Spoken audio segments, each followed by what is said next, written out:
His teacher said she has dash. अब देखें यहां पर है आई क्यू। अब जब भी आप इनडेफिनेट आर्टिकल की बात करते हैं तो इनडेफिनेट आर्टिकल में आप इस बात को समझते हैं कि हमारे पास दो इनडेफिनेट आर्टिकल होते हैं। एक हमारे पास होता है ए और एक हमारे पास क्या होता है एन। अब ए और एन के लिए हमने जो देखना होता है तो अमूमन हम ये कहते हैं कि अगर इसके बाद आने वाला वावल होगा तो फिर हम क्या लिखेंगे एन, और अगर इसके बाद आने वाला कॉन्सोनेंट होगा तो फिर हम क्या लिखेंगे, फिर हम इसे क्या लिखेंगे, इससे पहले क्या लिखेंगे, ए लिखेंगे। अब यहां पर ये बात याद रखिएगा कि जब यहां पर वावल या कॉन्सोनेंट की बात की जा रही होती है ना, तो ये वावल और कॉन्सोनेंट लेटर्स की बात नहीं हो रही होती। ये बात पल्ले बांध लेनी है सिर्फ आपने। यहां पर कॉन्सोनेंट लेटर्स या वावल लेटर्स की बात नहीं हो रही होती। जैसे अल्फाबेट में हमारे पास 26 लेटर्स होते हैं, इसमें हमारे पास वावल कौन कौन से होते हैं, ए ई आई ओ यू, हमारे पास 5 वावल लेटर्स हैं, और बाकी हमारे पास 21 क्या होते हैं, कॉन्सोनेंट लेटर्स होते हैं। अब यहां पे जो बात हो रही है ना बेटे, वो कॉन्सोनेंट या वॉवल लेटर्स की नहीं हो रही है, याद रखिएगा। यहां पे जब हम वॉवल या कॉन्सोनेंट की बात करते हैं तो असल में हम किसकी बात कर रहे होते हैं, हम साउंड की बात कर रहे होते हैं कि जो भी वर्ड, जो भी चीज इसके बाद आएगी। अब देखिए जो भी चीज इसके बाद आएगी का क्या मतलब है कि इसके बाद आने वाली 3 चीजें हो सकती हैं हमारे पास। अब ये भी याद रखिएगा, जैसे इसके बाद आने वाला कोई प्रॉपर वर्ड हो सकता है, या इसके बाद आने वाला हमारे पास क्या हो सकता है, एब्रीवेशन हो सकता है। यानी कि आपने कोई भी वर्ड लिखा हुआ होगा और उसकी एब्रीवेशन लिखी जाएगी, जैसे अभी यहां पर आई क्यू। अब आई क्यू एक वर्ड तो नहीं है, बल्कि आई क्यू क्या है, एक एब्रीवेशन है। उसके बाद हमारे पास होता है कि हम सेंटेंस में ना वर्ड लिख रहे होते हैं ना एब्रीवेशन लिख रहे होते हैं, बल्कि हम एक तीसरी तरह की चीज लिख रहे होते हैं जो होती है एब्रीवेशन है। लेकिन जब एब्रीवेशन वर्ड की सूरत बना लेता है, जैसे देखें अभी अगर मैं वर्ड लिखता हूं WAPDA, अब वैसे तो ये एब्रीवेशन है, WAPDA हमें बोलना चाहिए, लेकिन हम इसको WAPDA नहीं बोलते, बल्कि हम इसको एक प्रॉपर पूरा वर्ड बना देते हैं जिसको हम क्या बोलते हैं, वापडा बोलते हैं। बिल्कुल इसी तरह जिस तरह हमारे पास वर्ड होता है LESCO, जैसे अभी हम मैं वर्ड बोलता हूं LESCO, तो हम इसको क्या बोलेंगे, हम इसको एब्रीवेशन में LESCO नहीं बोलेंगे, बल्कि हम इसको क्या बोलेंगे, लेस्को बोलेंगे। एब्रीवेशंस को एब्रीवेशन एक एक लेटर करके नहीं बोलते, बल्कि पूरे साउंड के तौर पर इस्तेमाल करते हैं। तो आप उनको याद रखिएगा, हम उनको बोलते हैं एक्रोनिम्स। आपने जब भी एब्रीवेशन देखनी है तो आपने ये देखना है कि हम एक एक लेटर करके बोल रहे हैं तो वो एब्रीवेशन होगा। जैसे अगर मैं इसको बोलूं WAPDA, तो फिर मैं ये एब्रीवेशन बोल रहा हूं। लेकिन जब हम इसको इतना यूज करते हैं कि ये एक वर्ड की सूरत बन जाता है, वापडा हम इसको बोलते हैं, लेस्को हम इसको बोलते हैं, तो ऐसी सूरत में फिर हम इसको एब्रीवेशन की जगह पर क्या बोलेंगे, एक्रोनिम्स बोलेंगे। अब देखिए, अब हमने कहा कि इनडेफिनेट आर्टिकल के बाद 3 सिचुएशन बन सकती हैं, या तो कोई वर्ड होगा, या कोई एब्रीवेशन होगा, या एक्रोनिम होगा।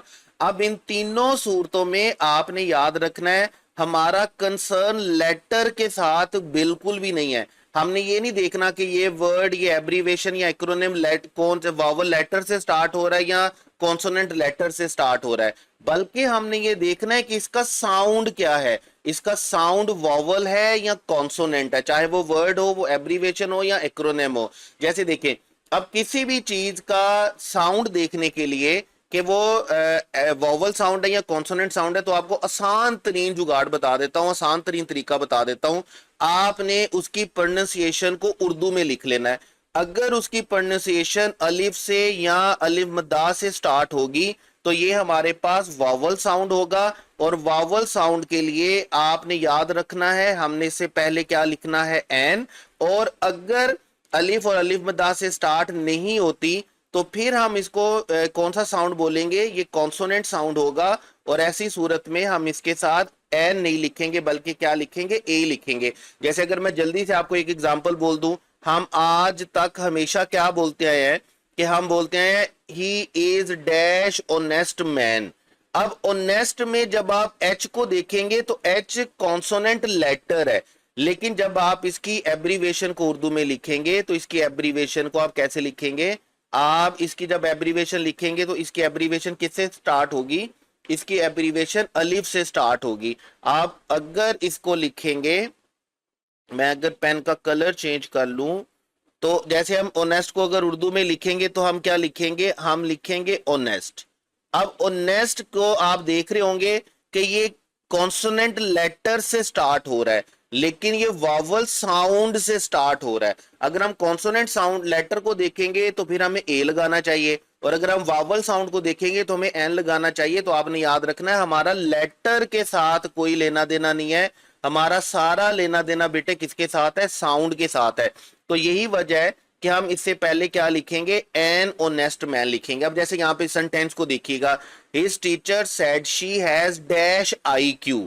अब आप क्या करें, आप IQ को सिंपल क्या करेंगे कि आप इसको इसकी प्रोनाउंसिएशन को उर्दू में लिख ले। अब वैसे तो आई जो है ये वावल लेटर से स्टार्ट हो रहा है, लेकिन हमने लेटर को तो देखना ही नहीं है, हमारा लेटर के साथ ताल्लुक ही कुछ नहीं है। हमने क्या करना है, हमने इसकी प्रोनाउंसिएशन को उर्दू में लिख लेना है। अब हमने जैसे ही इसकी प्रोनाउंसिएशन को उर्दू में लिखा तो हमें समझ में आती है कि इसका फर्स्ट लेटर किससे स्टार्ट हो रहा है, आई से। जब अलिफ मद्दा से स्टार्ट हो रहा है तो अलिफ मद्दा से स्टार्ट होने की वजह से हम इससे पहले क्या लिखेंगे, एन लिखेंगे। याद रखिएगा हमारा लेटर के साथ कोई ताल्लुक नहीं है, हमारा ताल्लुक किसके साथ है, साउंड के साथ। हमने प्रोनाउंसिएशन को देखना है, तो यहां पर हमारे पास करेक्ट ऑप्शन बेटे कौन सा होगा, एन। अब इसी तरह का नेक्स्ट क्वेश्चन है हमारे पास। अब यहां पर आप देखेंगे ही क्लेम्ड दैट ही सा। अब जब हम UFO को देखते हैं जो कि एक एब्रीवेशन है, एक्रोनिम नहीं है, बल्कि हमारे पास क्या है, एब्रीवेशन है।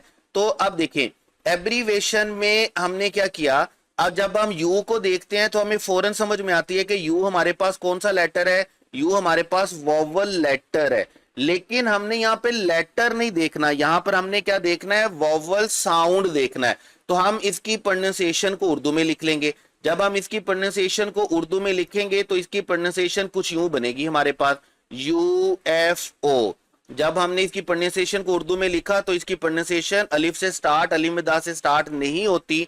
इसका मतलब ये वावल साउंड नहीं है, बल्कि ये क्या है, कॉन्सोनेंट साउंड है। और इस कॉन्सोनेंट साउंड की वजह से, इसके कॉन्सोनेंट होने की वजह से हम इसके साथ एन नहीं लिखेंगे, बल्कि हम इसके साथ क्या लिखेंगे, आ लिखेंगे। अब दिखने में, पढ़ने में, सुनने में ये वोवल लेटर से जरूर लिखा हुआ है, लेकिन हमने लेटर को नहीं देखना, बल्कि हमने किसको देखना है, साउंड को देखना है। साउंड कॉन्सोनेंट होना चाहिए या साउंड वोवल होना चाहिए। अब जैसे अगर मैं आपको पास्ट पेपर का क्वेश्चन बता दूं, तो पास्ट पेपर में आपका क्वेश्चन आया कि हर फादर, अब आपने यहां पर देखना है कि her father was dash SP।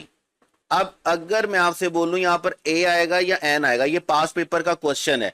अब अगर आप एस को देखेंगे तो एस हमारे पास कौन सा लेटर है, एस हमारे पास कॉन्सोनेंट लेटर है। लेकिन जब हम SP को उर्दू में लिखेंगे तो हम इसकी प्रोनाउंसिएशन कुछ यूं लिखेंगे, SP। अब जब हमने SP लिखा तो इसका फर्स्ट लेटर किससे स्टार्ट हो रहा है, अलिफ से। तो इसका मतलब है यहां पर एस का जो साउंड है वो वावल साउंड है, और वावल साउंड के लिए हमने यहां पर क्या लिखना होता है, एन लिखना होता है।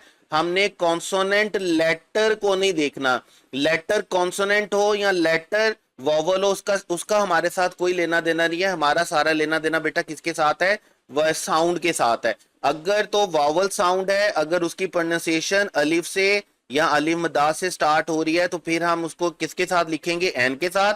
अदरवाइज हम उसे किसके साथ लिखेंगे, ए के साथ लिखेंगे। यहां पर वर्ड लिखा हुआ हो, एब्रीवेशन लिखा हो, एक्रोनिम लिखा हुआ हो, तो हमने ये तीनों सूरतों में ये देखना है कि वो वावल साउंड से स्टार्ट हो रहा है या कॉन्सोनेंट साउंड से, लेटर के साथ हमारा कोई लेना देना नहीं है।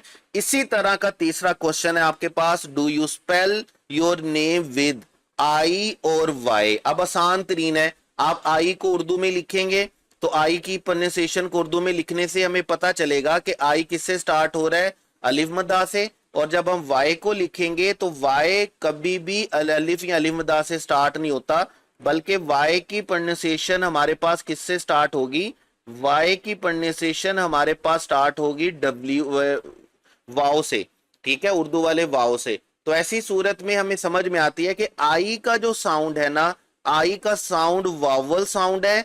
मैं दोबारा बोल रहा हूं, हमारा लेटर के साथ कोई लेना देना नहीं है। और वाई जो है वो हमारे पास कौन सा साउंड है, कॉन्सोनेंट साउंड है। हमने लेटर को नहीं देखना, बल्कि हमने किसको देखना है, साउंड को देखना है। तो हम आई चूंकि वावल साउंड है तो हम क्या लिखेंगे, एन आई। और वाई चूंकि कॉन्सोनेंट साउंड है तो क्या लिखेंगे, आ वाई। तो करेक्ट ऑप्शन हमारे पास कौन सा चलेगा, करेक्ट ऑप्शन बेटे हमारे पास चलेगा बीटा। कॉन्सोनेंट या लेटर, कॉन्सोनेंट या वॉवल लेटर को आपने नहीं देखना इनडेफिनेट आर्टिकल के लिए, बल्कि आपने किसके लिए देखना है, साउंड के लिए देखना है। और वॉवल और कॉन्सोनेंट साउंड को देखने के लिए आपने क्या करना है, उसकी प्रोनाउंसिएशन को उर्दू में लिख लेना है।